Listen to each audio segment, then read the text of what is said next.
Hello, Patrick. How are you? Thank you so much for joining me today. I'm so excited to talk to you and to have you as a speaker here at the Empathic Leadership Summit. I'm so excited because we've worked together for a few years, so I know how much insight and wisdom you have to offer. So, how are you today? I'm very well, Sinead, and I'm very excited as well to be speaking with you today. I feel it's an honor, and I'm going to talk about a topic that's really close to my heart, and that is empathic leadership in neurodiverse teams. Okay, amazing, amazing. So, give us a little bit of background initially into your incredible career to date. I hail from Donegal originally, and I've spent the last 3 decades working in the field of physics, mainly in astrophysics, and mainly building projects, big projects that are working on the leading edge. Um, I've had a really great opportunities. I've been immersed in exploring some of the most profound questions in astrophysics, utilizing cutting edge technologies to push the boundaries of our understanding. And more recently, I've shifted my focus to addressing climate change and specifically the enigmatic question of how clouds form, the big picture thinking. Wow. And I really want to leverage my experience in advanced technology and big data to work on that. So I've always been attracted to these big questions, how stars form, how particles travel across the universe, how clouds work. I've had my head in the stars and the clouds, for the last Literally. 30 years. Amazing. Oh my So, God, so exciting.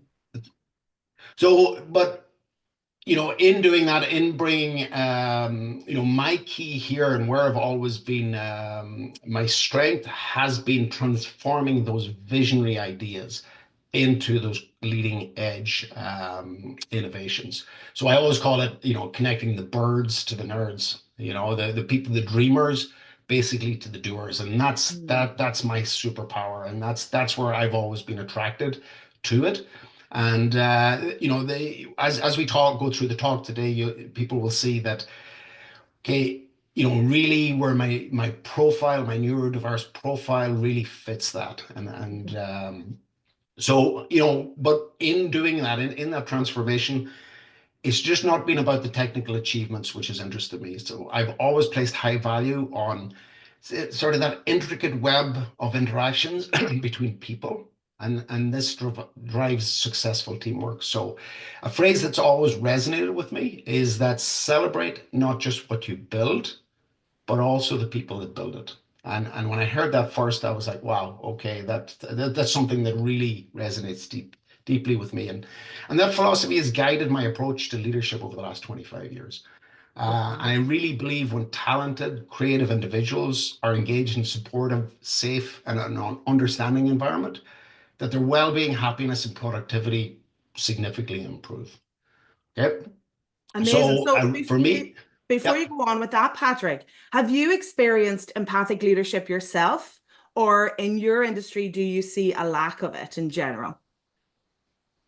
Um, the first real empathic leader that I ever met in my life was my dad. My dad worked. He left school at 14. He worked in a fish factory in Donegal. He was the floor manager, and he had a leadership just with everybody. He just valued everybody, what they brought to the table, and he cared deeply about them. And I worked with him for many years, and that was the first signs that I saw. And as I moved through and I moved, I travel all around the world. I got to see different leadership models. And what I was able to do was look at, the great thing about having diverse opportunities is you can actually take bits and pieces and say, yeah, actually, I like that worked. I worked best in that environment. I didn't work well in that environment. Mhm. And when then I became a leader, I was like, okay, this doesn't work. Let's try different. So I was sort of growing organically to try and create an environment, and I've been lucky that all the environments I've been in have been very positive. Now I have been in negative environments, and you go, whoa, okay, what went bad there? Mhm. So there definitely is a gap between what you traditional, neurotypical models Yeah. and what neurodiverse people need. Okay, so tell us what you mean by diverse teams and give us the context here. Okay, so what is neurodiversity? I'm a physicist. Okay, I'm going to say that up front that I'm not I'm not a professional in this. This is just what I see, and I try to break it down into something simple. So what does neurodiversity mean to me? It's a concept that there's a variety in how brains work. That's simply it, and to use the word neurodiversity is, you would say, like, my company values neurodiversity. Okay, breaking it down, then you hear the word neurodivergent, and that's a word really describe the setting where people work, neurodivergent and neurotypical people work. So say Patrick works in a neurodivergent workplace. And then we get down to neurodivergent, and that's the word that describes individuals. And so I am neurodivergent. Okay, so there's quite a spectrum in that. There's people who experience neurological differences. There's autism, ADHD, dyslexia, dyspraxia, other conditions. And these conditions may be very subtle or quite noticeable. And we've lived in an environment where it was black or white. And what I love now is that we're starting to fill in that gray, and we're starting to appreciate those Brilliant. grays. Yeah. Okay, and what I used to say, what we see is traditionally in the medical model, you'd see that these differences were disabilities to be fixed, but now in the social model, we see there are variations in parts of human diversity that may require accommodation, but we are moving towards an integrated approach that appreciates both the challenges and the strengths of neurodiversity. Amazing. Yeah. And the creativity involved. You must see that all the time. Absolutely, absolutely, and I'll talk a little bit about that, and the concept of giftedness. I mean, it's a subject extends debate and scholars and for a long time. And again, I'm not an expert, but what I see is that some people say it's inherent talent, some people say, which is the nature part. Some people say then it's the influence of the nurture part, whether you can get that development through. But what I see in the field of physics and the scientific fields where I work is that the giftedness is, I like to, it describes well with the three ring concept by Joseph Renzulli. And this model defined giftedness as a combination of above average abilities, so exceptional skills and knowledge in one or more areas, a creativity, and it's the ability to generate unique and innovative solution to problems.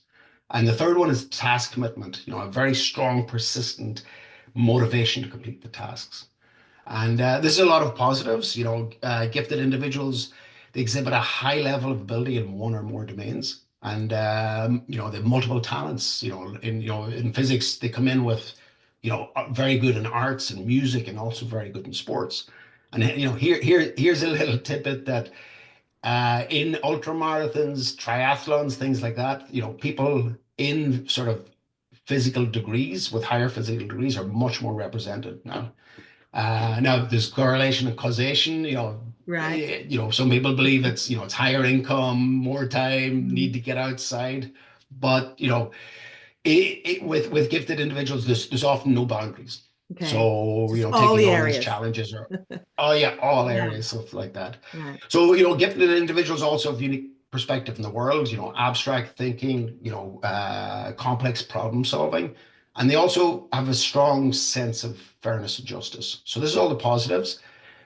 There are some challenges, which I see, and which is the asynchronous development. You have intellectual, emotional, social development, and they may advance at different times. So a lot of gifted individuals have challenges fitting in with their peers. Okay. And they also have a lot of nagging doubts about their abilities and suffer from high level of sort of self-blame, and that leads to a lot of imposter syndrome. Hmm. So they never feel like I've never done quite enough. And this can have a tendency to lead to overwork and burnout. Um, and also another thing is perfectionism and difficulties with executive functions. Okay, this can lead with challenges to activate on a task, but also to finish a task. Mm. So So, these challenges are sort of compounded with the high expectations that gifted individuals, they place on themselves. So when you're looking at leaders, leading these people, motivation is never an issue.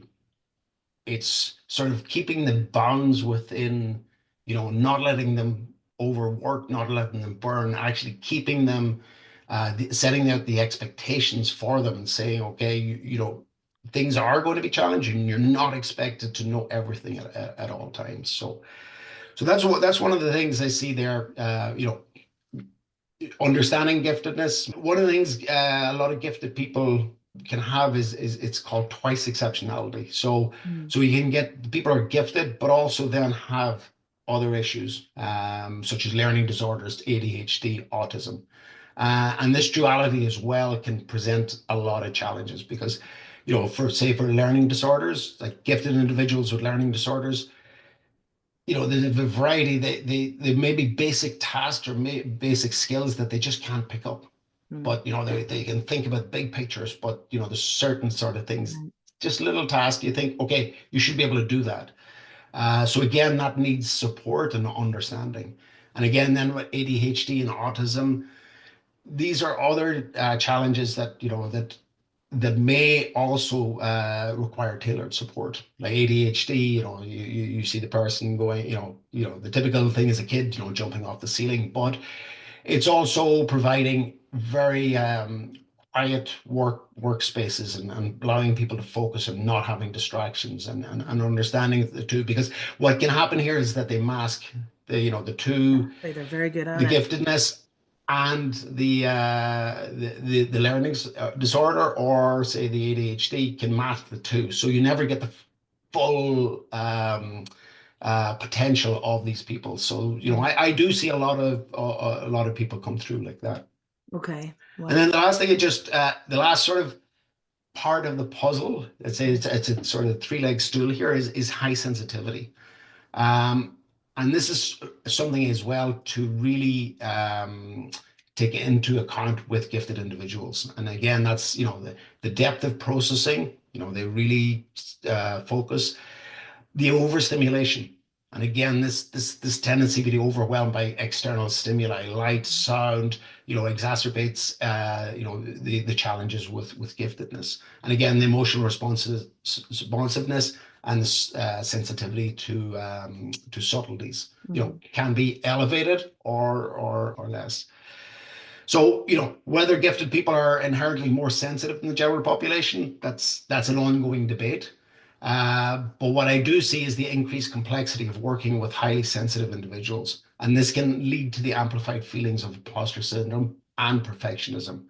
So Indeed. again, leading to higher rates of burnout. So again, making it important to understand that when you're developing an environment or developing a team and developing a project. Absolutely. And can I ask you how things changed when you came to understand your high sensitivity a bit more? I know we worked together on it quite a bit, and this is the area maybe that helped you to put it all together. I remember you telling me. That's right. I did, the first thing in 2021, I underwent a neurological assessment, and that was to address some issues we're facing with our preteens. Now, I've always worked on a different wavelength to everybody else since I've been a kid, and I was always recognized for my intelligence, but there was also, I felt there was a challenging side. There was a side that I didn't understand.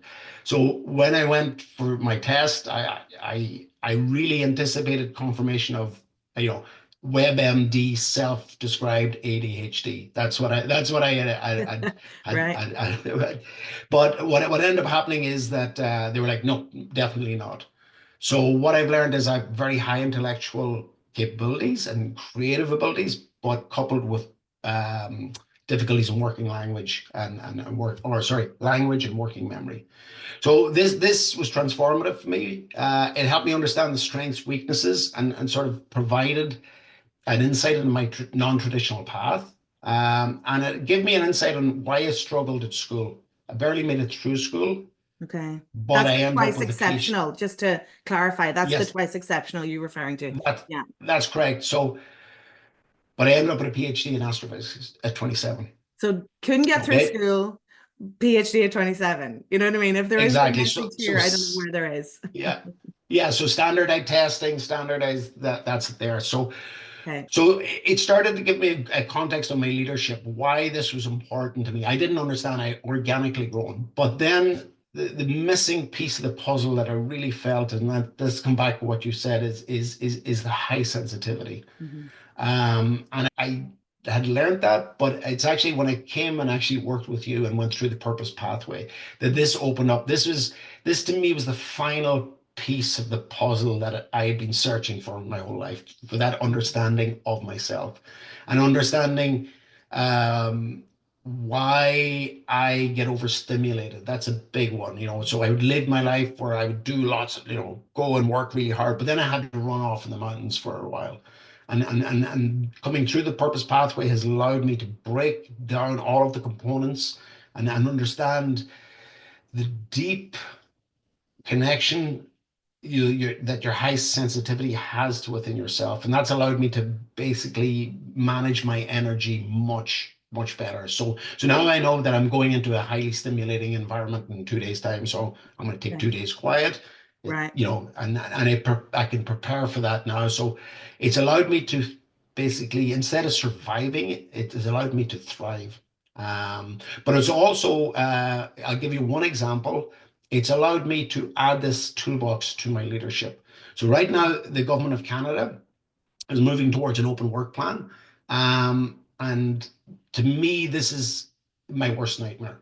So so knowing my profile now and the challenges that neurodivergent people can have. So I've been working with our management to ensure that the new working environment is inclusive and sensitive to the needs. So providing quiet spaces, telling people that we'd rather be two in an office than out on a floor of 20. So Wow. we're trying to build that in at Mhm. the beginning, because you've had people who've had offices for 20, 30 years, and now they're going to be put into this environment. So there's a lot of people who Different. have sensitivity issues that didn't even know it. Mhm. So I've been working, going through the purpose pathway has allowed me now in my workplace to actually become a champion and I actually love it. work to be ahead of the curve and actually say, you know what, we are going to have this. So let's be compassionate and build that compassion in from the very beginning. Absolutely. Because everybody's engineers, everybody's scientists, they need quiet time. And is the message being heard, do you think, Patrick? Is it being received? So delighted you're out there advocating for this. It's amazing. It is. It's open. I'm at the table. That's the important part. Yeah, brilliant. I'm at the table. I'm presenting, and it's And here. there. And Mhm. and so now we're trying to figure out with this new space what can work. That's the next stage we're at. Being able to develop ideas and put forward ideas, cost effective ideas, because there's no budget. But I see the important part is that I'm at the table, Mhm. which is pretty important. Absolutely fantastic. Well done, you. Like you've learned so much through your own experience, and now you're paying that forward as a leader, as an empathic leader. So you're doing exactly really what I'm trying to champion with this summit. So Mhm. just delighted to hear all about that. Um, Tell us, what do you think the challenges are for highly gifted people, empathic people, highly sensitive people around their career, as they advance in their careers? Um, the issues can begin really at the beginning, and what I do is I get, for many years now, I've had hundreds of students come through. I've supervised also, like, probably at this stage, 100 engineers and scientists. So I get to see the broad spectrum, and I get people coming in at the undergrad level, but where I really see things starting to be challenging is at the graduate student level. So the graduate student will come in at a master's level. They're full of confidence. They've just gotten into one of the big universities. And all of a sudden, they arrive into a room where they're no longer perceived as the smartest person in the room. They're Mhm. no longer perceived as the person who knows the most. And this can have a really, really challenging effect on people. And I've Mhm. seen people sink So I've seen people, and then people having to swim. And the traditional leadership model is sink or swim, off you go. Mhm. And so what I've done is, I have a couple of little frameworks that I'll just share with you. Oh, And brilliant. and Yeah, please do. Yeah. so one thing is the Dunner-Kruger effect. Hmm. What this is a concept that highlights that individuals with less experience sort of overestimate their abilities compared to those who have much more experience. It's kind of the And opposite to the imposter syndrome, isn't it? well, it's something that maps out imposter syndrome. Hmm. And it's something that can help with imposter syndrome. Yeah. For example, when I hire people, I always give them a questionnaire and here are all the skills that in the job. So rate your skills before I talk to them on the phone. Here, rate all your skills, and it's beautiful. It maps that the young people with high expectations and the older people. The younger people give Okay. themselves 9 out of 10 on all the skills. The older people at 20 years will give them 7.5. Hmm. And and one of the things that I'm interested in when I hire people is not the absolute knowledge. Neurodiverse people really struggle in interviews where Hmm. there's a live demonstration of absolute skills. Hmm. What I'm more interested in, what I found works really well, is that having discussions, not putting them on the spot there, but actually maybe letting them go off, do some homework, and come back and asking them to justify why did you do this. It's a little bit more sort of concrete and it works really, really well. That's You fantastic. can work with that. And also then I find the Dunner-Kruger effect very good for, as these graduate students come in, you tell them, okay, you're here and you're about to go through this valley of despair, as you increase your knowledge and then you come back up. And what this does is this leads an expectation going, you know what? They've been used to success their whole life. They've been top of the class. They've been praised, and all of a sudden they're coming up, and it's not linear. In science, success is not guaranteed. So what ends up happening then is that it's when there's a mismatch of expectations, that's where you get friction. But if you tell people, hey, you know what, you're going to go down and you're going to have to work hard, and it's going to be tough in there, but that's where you're expected to be. And it's Mm. so they know that. And if you're not deviating from that expectation, then hey, you know what? Okay, I know where I am. So what I do is I get, the younger people, I get the older people to come in and say, where in this curve are you? And they're like, well, I'm halfway through my PhD and I'm down in the valley of despair because none of my experiments are working. Oh, Or yeah. I'm a professor going, okay, I'm up here Okay. and that really really really helps with the expectation, particularly for gifted people who are expecting to be like on top of absolutely everything. It's a beautiful way to So build their resilience as well in that experience, isn't it? For the it future. is, I mean, it is, and it's all about vantage sensitivity. It's all about creating that positive effect because again, with gifted people, they're brilliant or they're crap. There's no spectrum in between. There's no in between. So, Yeah. yeah, you're pushing them down here, here's your resilience.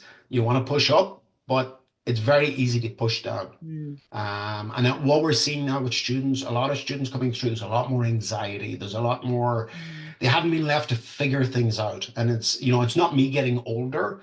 We're actually seeing this is coming through because, it's quite structured all the way up through. And then at university, then it's like, oh, I got to start organizing my work. And Mm. we're seeing a big, big effect here.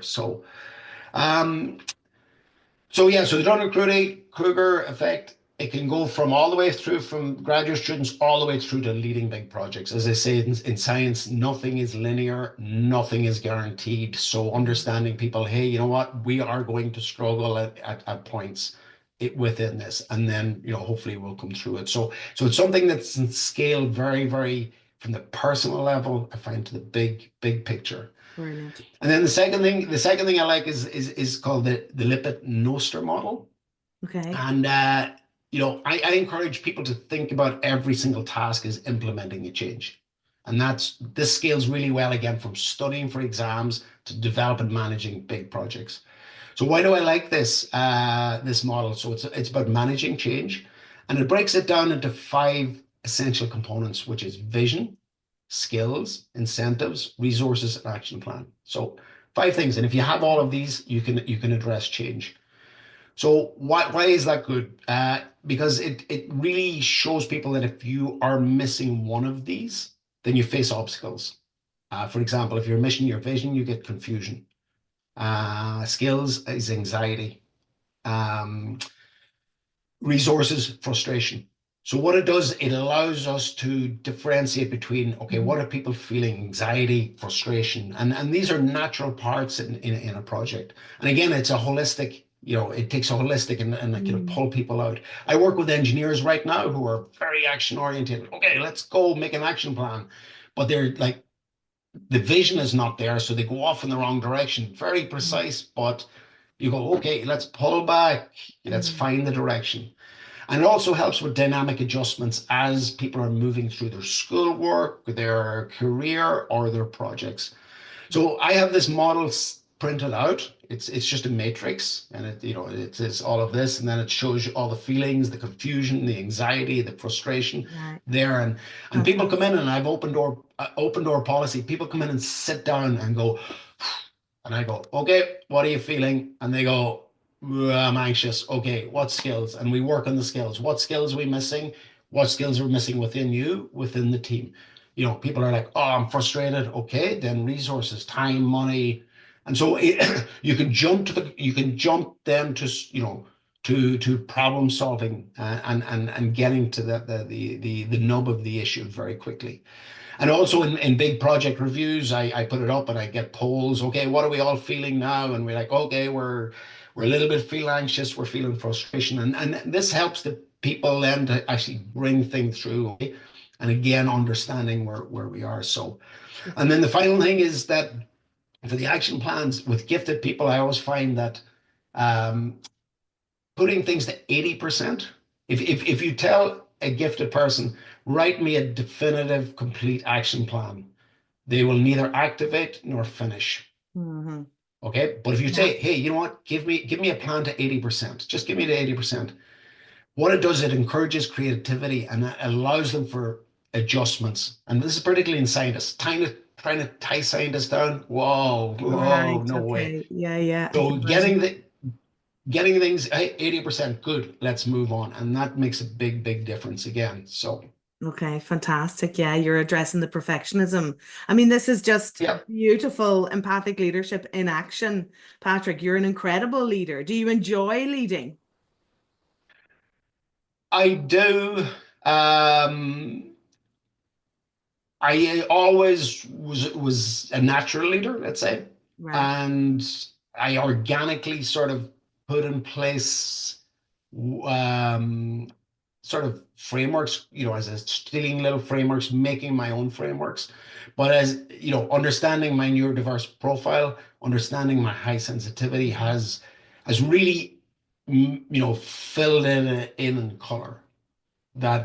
that leadership framework. So Okay. it's actually quite nice, and I really enjoy that because now I can see beyond sort of seeing the dots and in a lot of places, and so it's yeah it's something I'm really passionate about. And the more I learn about it, the more sort of passionate I become about it.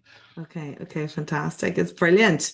It's absolutely incredible. And do you feel like moving through your career that there's any particular challenges you've had to face as you're progressing yourself as a leader? Yes, and I would have challenges that many gifted people would have, and as they move through their career, and the first one really is the transition from the specialist to the generalist. Hmm. You know, Society really celebrates the specialist role. So moving from that, where the specialist is really valued for their expertise and how they go about the process, as you go to the generalist, the emphasis shifts on achieving results. People really don't care how you get there. Hmm. So again, the challenge there is, making sure clear communication, getting people know this is a change and this is what you're going to feel, is very, very important. The other thing is what I call seeing beyond the surface. So neurodiverse people have a knack for, connecting big pieces of information very, very quickly. Hmm. And then when this is a strength, it can cause some friction. particularly with the specialists who are focused on an area, or those people who don't have that same speed of connecting the dots. And sometimes there's friction there where you have to wait and you tell people, Yeah. okay, you know what? Sometimes you have to wait and let people catch up. Hmm. Okay. And you know, not getting frustrated that, hey, you know what? This is, you know, why doesn't everybody else see where we're going wrong? You know, and you know, so even now, sorry, even now in my project, this is a challenge for me. I see where there's an issue in a project, but I'm trying to convince people that there's an issue, and they're looking at it Mm. going, no, you know, let's move through the process. I'm Amazing. like, you know, let's change, let's address this. So and the last part is idealism and naivety. Yeah. And this is, you know, because neurodiverse individuals, they're really driven by a sense of purpose beyond profit and career. So Mm. as they move into leadership roles, I really see this place of conflicts because their ideals, the organization priorities, and maybe leaders who have their own personal agenda can take advantage of that. You know, having very, very high empathy Mm. can lead to exploitation. And I've seen that quite a bit. And you have, you know, teach people to just ask the question, why am I being asked this question? What's the motivation? Who gains Mm. for this? Mm. And this is something that's not because, you know, people see this big picture ideals. So again, this is something that you need to teach people, you know, to sort of protect them as they move through. Okay. Yeah, that's so key, isn't it? When we actually end up over empathizing and bringing that idealism with us. Like what I was going to just remark on is, both the conversation about the global thinking and joining the dots and the conversation about idealism versus naivety and naivety definitely came up often within our community in the purpose pathway. So it's something Mhm. that happens to highly sensitive people, even if they're not highly gifted. Do you know what I mean? It's definitely a common experience that I've seen and that we've had great conversations around. I'm sure you remember Mhm. them, Patrick, where it's that Yep. sense of maybe having to wait for people to catch up with you, having to wait for people to sense the energy that you can sense or see those dots Yeah. coming together the way you can up ahead. Your empathy is driving you forward in such a way that you have to wait for others, but at the same time, you have to protect yourself around that. That's correct, and even now with all this knowledge, it's a daily work for me. You know, there's times now, but the knowledge here is the key. There's times where I'm going, hang on a second here, I'm over empathizing Mm. right now, and I have to catch myself a lot of that. Well Okay, done. right Yeah. now I need to stop. I need to just close my mouth and just let people work through this. There's and even being asked, okay, why is this person asking me to do this? Why is this person asking me this question? What authority do I have?